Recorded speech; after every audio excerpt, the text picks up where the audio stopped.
লাগবে, প্রত্যেকটি মানুষের সহযোগিতা আমাদের লাগবে। আপনারা যদি আমাদের পাশে থাকেন, আপনারা যদি আমাদেরকে সহযোগিতা করেন, ইনশাআল্লাহ আমরা আই হ্যাভ এ প্ল্যান বাস্তবায়ন করতে সক্ষম হব।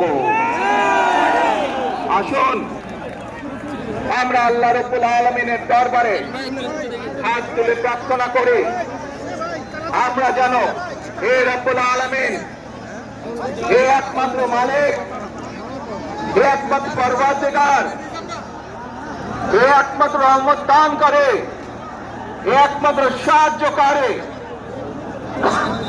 আজ আপনি যদি আমাদেরকে রহমত দেন, তাহলে আমরা এই দেশের মানুষ কঠোর পরিশ্রম করার মাধ্যমে আমাদের প্রত্যাশিত বাংলাদেশকে গড়ে তুলতে পারবো।